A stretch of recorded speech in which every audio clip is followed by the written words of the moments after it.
go beyond borders. This is CNN.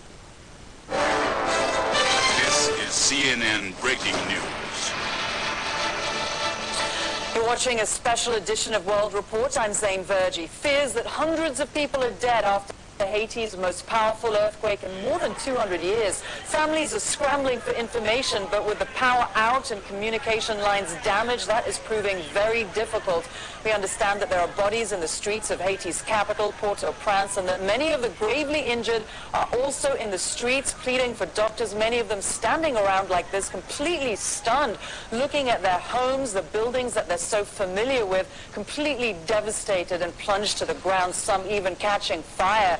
The 7.0 magnitude quake struck Haiti a little more than 11 hours ago, and it was also felt in the Dominican Republic as well as Cuba. No major damage reported in those countries, but reports say that Haiti's capital is mostly destroyed.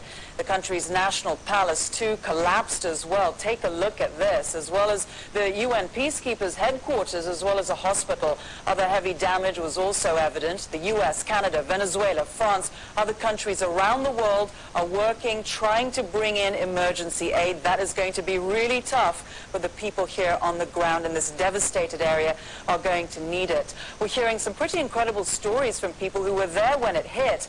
Karel Pedre is a radio and TV host in Haiti. He was actually in his car driving when he realized something was wrong. Listen. I was driving back to my work. I was stuck in the traffic. I was on the phone, and when I feel like my car was shaking, I thought that some other cars hit me. And when I look in front of me, I see a lot of people falling down, and they were crying for help. And after that, my phone, I lost the communication. The call was dropped. And after that, I went out of the car, and I realized that was a earthquake. Frank Williams was also on the ground in Port-au-Prince when the quake struck, and he described what he saw. It's a pretty disconcerting situation. You've got pretty much people screaming kind of all around the city of Port-au-Prince, and our staff, we were in our building. It shook for about 35 seconds, and portions of things on the building fell off, and fortunately for us, our building remained standing, and none of our staff were injured, but lots of walls are falling down. Many of our staff had tried to leave, but were unsuccessful because walls from buildings and private residences fallen into the streets, so that it's pretty much blocked significantly most of the traffic. We have some aftershocks that we've experienced about 10-15 minutes after the original quake, and we have an unconfirmed report that the National Palace is severely damaged, as well as some other government building structures.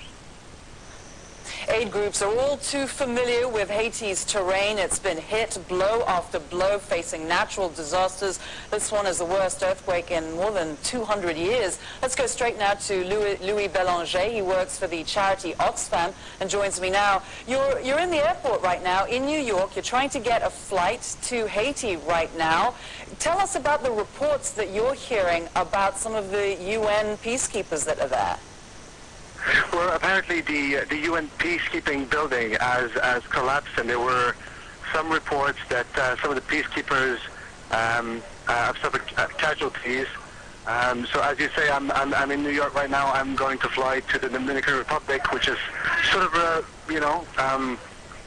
it's sort of the base right now for humanitarian aid, because the airport antenna is down in Port-au-Prince, so we cannot fly in.